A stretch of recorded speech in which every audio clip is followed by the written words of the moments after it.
Nous devons essayer de vivre séparément pendant 7 jours. D'accord. Ces mots m'ont frappé comme un train de marchandises. 5 ans de mariage. Et soudain, elle voulait une séparation temporaire. Non pas à cause d'une dispute majeure ou d'une trahison, mais parce qu'elle avait besoin d'espace pour réévaluer notre relation. Quand elle a proposé cette expérience ridicule, j'ai gardé un visage totalement neutre malgré la rage qui montait en moi. Elle a expliqué comment son ami récemment divorcé avait recommandé cet exercice sain pour gagner en perspective. Selon elle, nous resterions mariés, mais vivrions des vies séparées pendant exactement 1 semaine afin de mieux nous apprécier. Je ne suis pas né de la dernière pluie, ce n'était pas une question d'appréciation, c'était un test. Refusant d'échouer en la suppliant ou en montrant de la faiblesse, je l'ai regardé droit dans les yeux et lui ai dit « Si c'est ce que tu veux, je le respecterai. 7 jours à partir de demain. » Le choc sur son visage fut immédiat. Elle s'attendait à de la résistance, des larmes, peut-être même de la colère. Mon acceptation calme l'a complètement déstabilisée. Elle a bégayé, me demandant si j'étais contrarié. J'ai simplement répondu « Tu as pris ta décision. Je prends la mienne sur la façon de la gérer. » Cette nuit-là, j'ai dormi dans la chambre d'amis sans un mot de plus. Le lendemain matin, pendant qu'elle dormait encore, j'ai commencé à mettre mon plan en œuvre. D'abord, j'ai transféré la moitié des fonds de notre compte joint vers mon compte personnel. Rien d'illégal. Juste une protection de mes actifs pendant cette séparation qu'elle désirait tant. À 9 heures, j'avais bloqué son accès à tous mes réseaux sociaux et changé mon statut de relation en « c'est compliqué ». Mon téléphone a immédiatement explosé de notifications de nos amis communs. Je les ai tous ignorés. Quand elle s'est enfin réveillée et descendue, j'étais déjà en train de réorganiser le salon, mettant ses coussins décoratifs et ses photos dans des cartons. « Qu'est-ce que tu fais ?» a-t-elle exigé. Encore en chemise de nuit. « Je respecte tes souhaits. » Ai-je répondu sans lever les yeux. Tu voulais des vies séparées pendant 1 semaine. Cela signifie aussi des espaces séparés. Alors qu'elle restait figée, j'ai continué à retirer méthodiquement toute trace d'elle de la chambre principale. Ses vêtements furent soigneusement rangés dans des valises et placés dans la chambre d'amis. Ses produits de toilette, son maquillage, toutes. Relocalisés. Je n'étais ni en colère ni rancunier. J'étais efficace, calme et déterminé. Ce n'est pas ce que je voulais dire. A-t-elle protesté ? Me suivant pendant que je travaillais, nous sommes censés réfléchir à notre relation. Pas... Je réfléchis, l'ai-je interrompu. Et ma réflexion me dit que lorsqu'une personne veut de l'espace, on le lui donne complètement. Pas de demi-mesure, à midi. J'avais transformé nos espaces communs. La maison reflétait désormais uniquement mon esthétique, minimaliste, fonctionnel, distinctement masculin. Ses plaids moelleux, ses bougies parfumées et ses photographies artistiques étaient soigneusement rangées dans la chambre d'amis où elle séjournerait. « Tu vas trop loin », a-t-elle dit, les larmes aux yeux. Vraiment. C'est toi qui as suggéré cette séparation. Je l'honore simplement correctement. Ma voix restait posée, contrôlée. 7 jours de vie séparée, ça veut dire exactement ça. Tu vis ta vie, je vis la mienne. Je lui ai ensuite annoncé que je sortirais ce soir-là avec des amis. Elle n'était pas invitée. Quand elle a protesté, je lui ai rappelé ses propres mots. Vie séparée, activités séparées, avant de partir. Je lui ai remis un planning écrit pour l'utilisation de la cuisine et des espaces communs afin d'éviter des chevauchements inconfortables pendant notre période de séparation. Son visage montrait les premiers signes réels de regret. Mais je ne l'ai pas reconnu, jour 1 sur 7. Ai-je dit en prenant mes clés. Profite de ton espace et de ton temps de réflexion. Je sais que je le ferai. En fermant la porte derrière moi, j'ai aperçu son reflet, seul dans ce qui était désormais essentiellement mon salon, entouré des conséquences de sa propre demande. Le message était clair. Fais attention à ce que tu souhaites. Tu pourrais bien l'obtenir complètement. Je me suis réveillé tôt le 2e jour de notre expérience de vie séparée. Me sentant étonnamment rafraîchi, la chambre principale, désormais débarrassée de ses affaires, avait une emptiness presque libératrice. J'ai vérifié mon téléphone. 17 appels manqués et plus de 30 messages d'elle, chacun plus désespéré que le précédent. Pourquoi m'as-tu bloqué sur les réseaux sociaux ? Ce n'est pas ce que je voulais dire par vie séparée. Tu es extrême. Rappelle-moi, s'il te plaît. Essaies-tu de me faire peur ? J'ai lu les messages sans émotion avant de ranger mon téléphone sans répondre. Les actions ont des conséquences. Une leçon qu'elle devait visiblement apprendre. Après mon entraînement matinal et ma douche, j'ai passé un appel que je considérais depuis la veille. En 1 heure, une équipe professionnelle de nettoyage est arrivée chez nous. Ses yeux se sont écarquillés lorsqu'elle est sortie de la chambre d'amis pour trouver 5 personnes en uniforme dans notre espace de vie. Que se passe-t-il ? A-t-elle exigé. Encore en pyjama. Totalement déconcertée, je looking de la maison. Ai-je répondu calmement en signant le contrat de service. J'ai toujours voulu redécorer, mais tu as toujours eu le dernier mot sur l'apparence de notre maison, puisque nous vivons des vies séparées 7 semaines. J'ai pensé que c'était l'occasion parfaite pour quelques changements. L'équipe de nettoyage a commencé à transformer systématiquement notre espace commun, les rideaux floraux qu'elle avait insisté pour avoir remplacés par des stores modernes. Les couleurs pastel des murs qu'elle avait choisis, maintenant recouvertes de teintes masculines profondes. Les meubles décoratifs qu'elle avait sélectionnés malgré mes objections, déplacés vers un entrepôt. Tu ne peux pas tout changer sans me consulter. A-t-elle protesté? La voix montant à chaque mot, je me suis tourné vers elle avec un calme parfait. En fait, selon toi, nous vivons des vies séparées en ce moment. Je n'ai pas besoin de te consulter pour mes décisions de vie pendant cette période. C'était ta règle. Elle est retournée furieuse dans la chambre d'amis, claquant la porte. J'ai continué à diriger l'équipe avec des instructions précises sur la manière dont je voulais que mon espace de vie reflète mes préférences. Pas les siennes, pas les nôtres, mais les miennes seules à midi. J'ai reçu un SMS d'elle disant qu'elle rentrait tôt du travail pour discuter de cette situation correctement. Son message dégageait de la panique et du regret. Je n'ai pas répondu.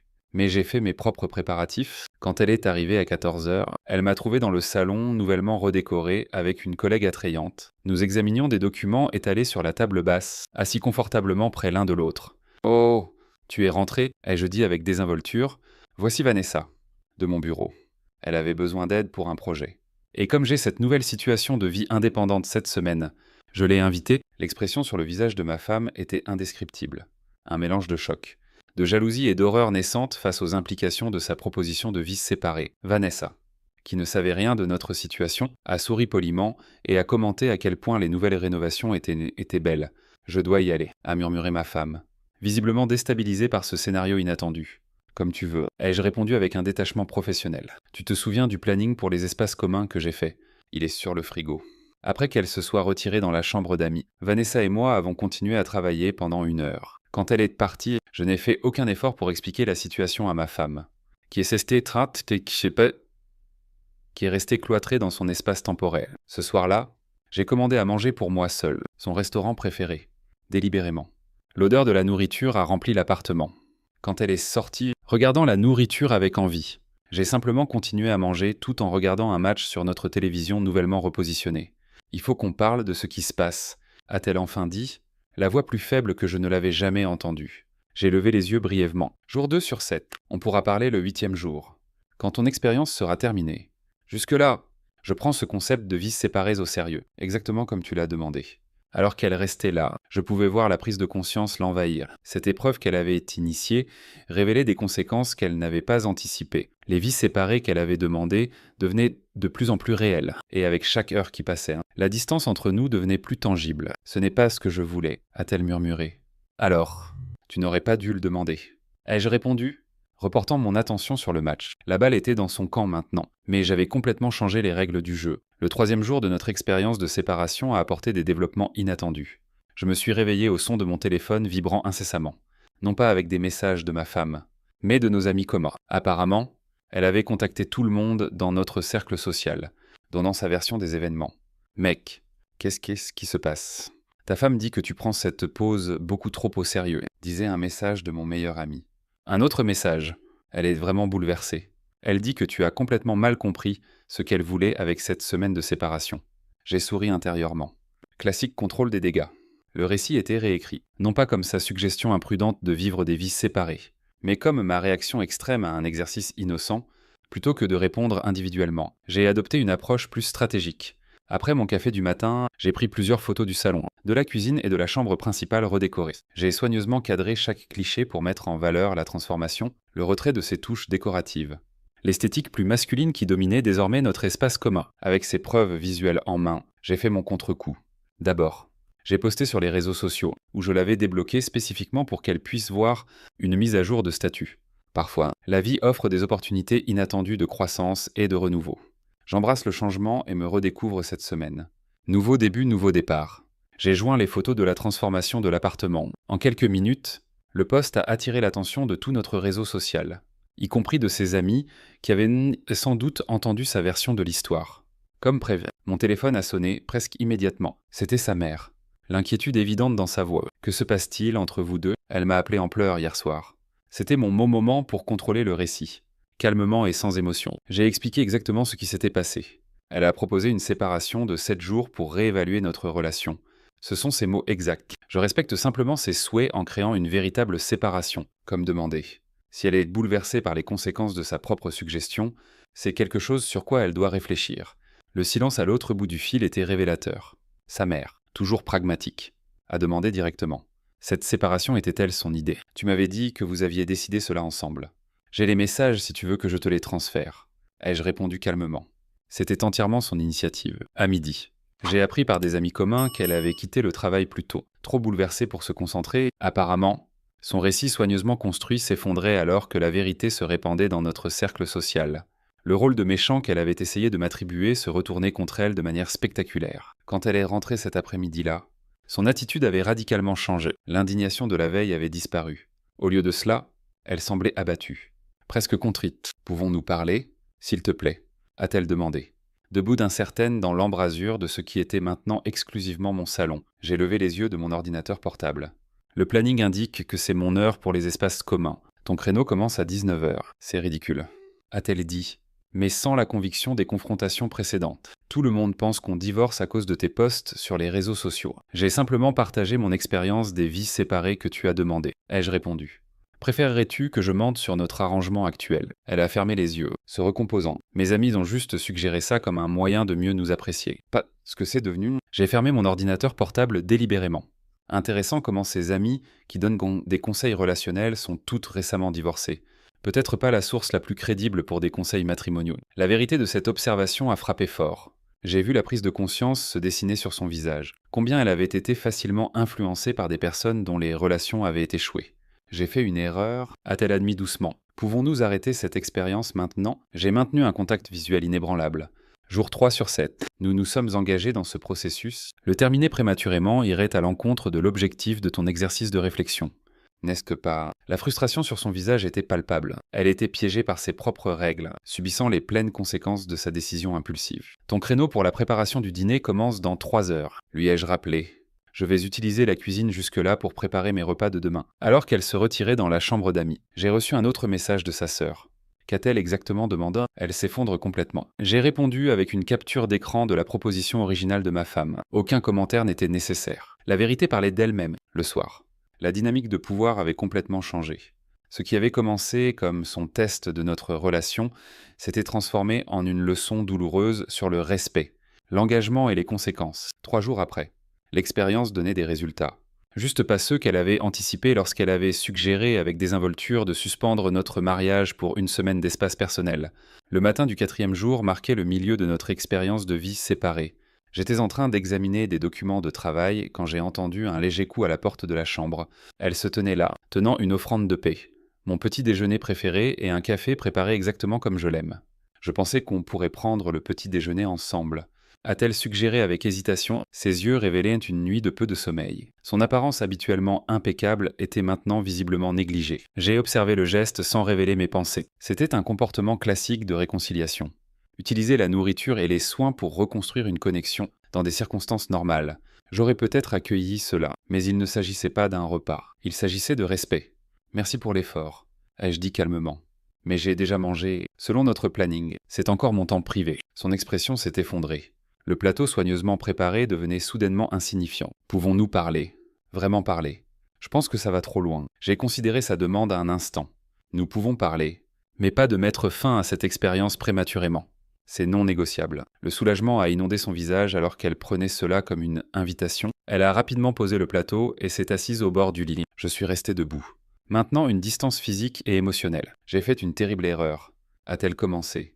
Sa voix se brisant légèrement. Les filles de mon bureau, elles traversent toutes des divorces et parlaient sans cesse de comment leurs mariages ont échoué parce qu'elles s'étaient perdues. Elles m'ont convaincu que nous avions besoin de ce test de séparation pour renforcer notre relation. J'ai écouté sans l'interrompre, notant comment elle déviait la responsabilité vers des influences externes. Quand elle a fini, j'ai répondu avec une précision calculée. C'est intéressant, parce que hier, j'ai eu une conversation productive avec quelqu'un aussi. J'ai marqué une pause délibérée. Un avocat spécialisé en divorce. La couleur a quitté son visage. Quoi? Pourquoi aurais-tu... Pour comprendre mes options, l'ai-je interrompu calmement. Cette séparation a peut-être commencé comme un test pour toi, mais c'est devenu quelque chose de plus significatif pour moi. Elle a révélé des problèmes fondamentaux concernant le respect et l'engagement dans notre mariage. C'était juste une suggestion stupide. Je n'ai jamais voulu... L'intention n'efface pas l'impact. Ai-je déclaré fermement. Quand tu as suggéré avec désinvolture de démanteler notre vie commune pendant 1 semaine, tu as révélé à quel point tu étais prête à compromettre notre engagement. Ce n'est pas quelque chose que je peux simplement oublier quand ton expérience sera terminée. Les larmes ont formé dans ses yeux. Es-tu en train de dire que tu veux divorcer ? Je dis que j'évalue ce que je veux, ce qui est exactement ce que tu prétends avoir besoin de cette séparation. La différence est que je le prends au sérieux. Elle a tendu la main vers la mienne, que j'ai subtilement éloignée. L'avocat m'a expliqué des points intéressants sur la façon dont les séparations expérimentales peuvent être considérées légalement. Savais-tu que dans certains cas, elles peuvent être considérées comme une preuve de rupture conjugale ? Cette révélation l'a visiblement frappé fort. Ce qu'elle avait présenté comme un exercice inoffensif portait soudainement des ramifications juridiques potentielles qu'elle n'avait pas envisagées. Il ne s'agissait jamais de rompre, a-t-elle murmuré désespérément. Alors de quoi s'agissait-il ? Tester combien je tolérerais, voir si je te supplierais de rester, comprendre quelle tactique de manipulation fonctionne le mieux sur moi. Mon ton restait stable, mais mes mots coupaient avec une précision chirurgicale. Elle n'avait aucune réponse à cela. La véritable nature de son expérience, qu'elle soit consciente ou inconsciente, avait été exposée. L'avocat m'enverra des documents plus tard aujourd'hui, ai-je continué. Pas des papiers de divorce, mais un accord post-nuptial qui protège nos intérêts à tous les deux au cas où tu déciderais de réévaluer notre relation à nouveau à l'avenir. Un accord post-nuptial. Le choc s'est fait entendre dans sa voix. Tu ne peux pas être sérieux, complètement sérieux. Si notre mariage continue après 7 semaines, ce sera avec des limites claires et des conséquences pour les enfreindre. En me levant de ma position assise, j'ai vérifié ma montre ostensiblement. J'ai une vidéoconférence dans 10 minutes. Ton créneau dans les espaces communs commence à midi. Alors qu'elle rassemblait le plateau de petit déjeuner rejeté, j'ai ajouté une dernière pensée. Au fait, j'ai annulé nos cartes de crédit communes pour la durée de la séparation, puisque nous vivons des vies séparées. Il semblait approprié de séparer temporairement les finances également. J'ai laissé de l'argent sur le comptoir pour tes dépenses. Elle s'est figée, le poids total de la situation s'imposant enfin. Ce n'était pas seulement une question de meubles réarrangés ou de réseaux sociaux bloqués. Il s'agissait de la confiance fondamentale et de la structure de notre mariage qui était systématiquement démantelée. Tout cela déclenché par sa suggestion désinvolte de vivre séparément pendant 1 semaine. Jour 4 sur 7, lui ai-je rappelé en me tournant vers mon ordinateur portable. Nous ne sommes qu'à la moitié de ton expérience. Après son départ, j'ai entendu des pleurs étouffés venant de la chambre d'amis. Je n'ai pas ressenti de joie à sa détresse, mais je me suis senti justifié. Parfois, les leçons les plus précieuses viennent à travers des conséquences difficiles, et elle apprenait, jour après jour, exactement ce qu'elle risquait de perdre avec son traitement négligent de notre mariage. Le 5e jour de notre séparation a commencé par un silence inattendu. Ma femme était partie tôt, sans les bruits habituels de sa routine matinale filtrant à travers l'appartement. Une note sur le comptoir de la cuisine disait simplement « Prends un jour personnel, besoin de temps pour réfléchir ». J'ai poursuivi ma journée comme prévôt, me rendant au travail avec un sentiment de détachement calculé. L'accord post-nuptial était arrivé dans ma boîte mail. Sa langue est juridique précisant des termes clairs pour toute future séparation ou divorce. Je l'ai transféré à son email professionnel avec pour objet « Pour votre examen, jour 5, tout au long de la journée. Mes collègues ont remarqué mon changement d'attitude. Tu sembles différent. » A commenté mon chef d'équipe pendant le déjeuner. Plus concentré, plus décisif. Juste en train de clarifier certaines affaires personnelles, ai-je répondu. Réalisant que c'était vrai, cette séparation avait en effet apporté de la clarté. Non pas sur le fait de vouloir ou non le mariage, mais sur le type de mariage que j'étais prêt à accepter. Je suis rentré chez moi plus tôt que d'habitude, prévoyant d'utiliser l'appartement vide pour finaliser des projets professionnels. En approchant de la porte, je l'ai entendu. Le bruit de clés s'agitant frénétiquement dans la serrure, puis des coups frustrés. Ouvre la porte. Sa voix, tendue par la panique et la colère, résonnait dans le couloir. J'ai marché calmement vers le bruit, la regardant se tourner au son de mes pas. Ses cheveux étaient ébouriffés, ses yeux rouges de pleurs. « Ma clé ne fonctionne pas », a-t-elle déclaré, accusatrice, en montrant son trousseau de clés. « J'ai fait changer les serrures hier après-midi. » Ai-je répondu factuellement. Vie séparée. Sécurité séparée. J'ai laissé un message à ta sœur à ce sujet. Tu as changé les serrures de notre appartement. Sa voix montait d'incrédulité. Tu ne peux pas me bloquer hors de ma propre maison. J'ai haussé un sourcil. Est-ce ta maison cette semaine? Selon ton expérience, nous vivons des vies séparées. Je crée simplement les limites appropriées. Les portes des voisins se sont entr'ouvertes à cause du vacarme. Elle l'a remarqué, baissant immédiatement la voix. « Laisse-moi entrer. Nous devons parler. » J'ai déverrouillé la porte et me suis écarté. Alors qu'elle passait précipitamment devant moi dans l'appartement, une vague de son parfum familier a suscité une pointe inattendue de nostalgie. Pendant un instant, juste un instant, j'ai ressenti le poids de ce que nous risquions. Puis je me suis souvenu à quel point elle avait facilement suggéré de démanteler tout ce que nous avions construit. À l'intérieur, elle s'est tournée vers moi, sa composure s'effondrant. L'accord post-nuptial. Vraiment, tu me punis légalement pour une suggestion stupide. Ce n'est pas une punition, l'ai-je corrigé. C'est une protection pour nous deux. Ça va trop loin, a-t-elle insisté, gesticulant sauvagement vers l'appartement transformé. J'ai appris ma leçon. D'accord. J'ai fait une terrible erreur en écoutant mes amis divorcés. Je n'aurais jamais dû suggérer cette séparation. Pouvons-nous arrêter ça maintenant? Je l'ai observé attentivement. La désespération dans ses yeux, les mains tremblantes. Ce n'était pas une comédie. Elle avait vraiment peur de tout perdre. Nous pouvons discuter de mettre fin à l'expérience, ai-je finalement dit, mais pas sans condition. L'espoir a traversé son visage. Tout ce que tu veux. Dis-moi juste, d'abord. Tu signes l'accord postnuptial, ai-je déclaré fermement. Il stipule que toute future séparation initiée par l'une ou l'autre partie sans accord mutuel entraîne des conséquences financières. Elle a dégluti difficilement mais a hoché la tête. Deuxièmement, nous commençons une thérapie de couple. Pas avec des amis qui donnent des conseils, pas avec des livres de développement personnel, mais avec un professionnel agréé. Un autre hochement, plus vigoureux cette fois. Troisièmement, ai-je continué? Maintenant un contact visuel inébranlable. Tu expliques à tous ceux qui ont entendu parler de cette expérience exactement ce qui s'est passé. Que c'était ton idée, que ça s'est retourné contre toi, et que tu le regrettes. Plus de manipulation du récit. Cette condition l'a visiblement peinée, mais après un moment d'hésitation, elle a accepté. Et enfin, ai-je dit, me rapprochant, comprends que la confiance a été brisée, pas au-delà de la réparation, mais significativement endommagée. La reconstruire prendra du temps et un effort constant de ta part. Des larmes coulaient sur ses joues alors qu'elle murmurait. Je n'ai jamais voulu nous faire du mal comme ça. L'intention ne change pas l'impact. Ai-je répété mes mots précédents? Tu as suggéré avec désinvolture de briser les fondations de notre mariage. Les actions ont des conséquences. Elle s'est approchée de moi, les bras tendus pour une étreinte. J'ai reculé légèrement, sans rejeter, mais pas encore accepté. L'expérience continue jusqu'à ce que toutes les conditions soient remplies. Ai-je déclaré? Les serrures restent changées, les plannings restent en vigueur. Et tu continues à rester dans la chambre d'amis. Quand l'accord postnuptial sera signé et que les autres conditions seront en cours, alors nous pourrons discuter de mettre fin à cela plus tôt. La déception a traversé ses traits, mais elle n'a pas discuté. La dynamique de pouvoir avait changé de manière irrévocable. Là où elle se sentait autrefois autorisée à tester notre relation sur un coup de tête, elle comprenait maintenant que l'accès à ma vie était un privilège. Pas un droit. Je le signerai ce soir, a-t-elle dit doucement. Et je contacterai un thérapeute demain matin. J'ai hoché la tête, vérifiant ma montre. Selon notre planning, les espaces communs sont à toi pour les 2 prochaines heures. Je serai dans mon bureau. En me tournant pour partir, elle m'a appelé. M'aimes-tu encore? J'ai marqué une pause à la porte, considérant la question avec soin. L'amour n'a jamais été le problème. Ai-je répondu honnêtement? Le respect l'était, et nous travaillons à le reconstruire. Le 5e jour s'est terminé avec elle assise seule à la table de la cuisine, lisant l'accord postnuptial ligne par ligne, tandis que je travaillais dans mon espace séparé. La distance entre nous était physique, émotionnelle et maintenant légalement définie. Tout cela parce qu'elle avait suggéré avec désinvolture que nous avions besoin d'espace pour mieux nous apprécier. Les 2 derniers jours de notre expérience de vie séparée se sont déroulés avec un renversement frappant des rôles. Là où elle avait autrefois proposé cette séparation avec confiance, elle se déplaçait désormais dans l'appartement avec une délibération prudente, hyper consciente des limites et des plannings. Le matin du 6e jour, j'ai trouvé l'accord post-nuptial signé sur mon bureau, sa signature encore fraîche sur le papier. À côté, il y avait un email de confirmation pour notre premier rendez-vous de thérapie de couple prévu pour la semaine suivante. Elle remplissait méthodiquement mes conditions, une par une, plus tard dans la journée. Pendant que je travaillais dans mon bureau, je l'ai entendue au téléphone avec sa meilleure amie. À travers la porte entr'ouverte, ses mots portaient clairement « Non, tu ne comprends pas. Tout est de ma faute », expliquait-elle, la voix tendue mais déterminée.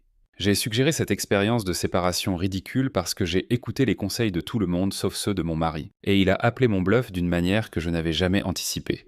Une pause alors qu'elle écoutait la réponse de son ami. Non, il n'est pas cruel. Il me montre exactement ce que j'ai demandé. À quoi ressemblerait vraiment la vie si nous nous séparions? Et ce n'est rien comme l'expérience d'autonomisation que tout le monde décrivait. Une autre pause. La vérité, c'est que j'ai presque détruit mon mariage parce que je m'ennuyais et que j'ai écouté des amis divorcés qui ont projeté leurs échecs sur ma relation. J'ai de la chance qu'il soit prêt à tout reconstruire. J'ai doucement fermé la porte de mon bureau, lui donnant l'intimité pour continuer ces conversations difficiles.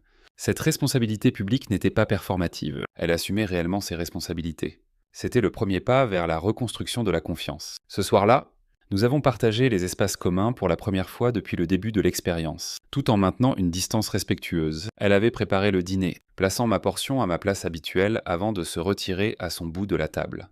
J'ai réfléchi à ce que tu as dit, a-t-elle commencé prudemment, à propos du respect étant le véritable problème. Tu as raison, j'ai reconnu ces mots d'un hochement de tête, mais j'ai continué à manger, attendant d'en entendre plus. Quand j'ai suggéré cette séparation, je n'ai pas considéré ce que cela signifiait vraiment. J'ai traité notre mariage comme un arrangement occasionnel qui pouvait être mis en pause et repris à volonté. Elle a posé sa fourchette, me regardant directement. Cela montrait un profond manque de respect pour toi et pour notre engagement. Oui, c'est vrai. J'ai confirmé sans hésitation. Son tressaillement à ma franchise était visible. Mais j'ai continué. L'engagement n'est pas conditionnel ou expérimental. C'est un choix que tu fais quotidiennement, surtout quand c'est difficile. Je comprends cela maintenant, a-t-elle dit doucement. La question est de savoir si tu crois que je peux reconstruire cette confiance. J'ai considéré cela avec soin avant de répondre. La confiance ne se reconstruit pas avec des mots, elle se reconstruit par des actions cohérentes au fil du temps. Le 7e et dernier jour est arrivé avec un changement tangible dans l'atmosphère de l'appartement.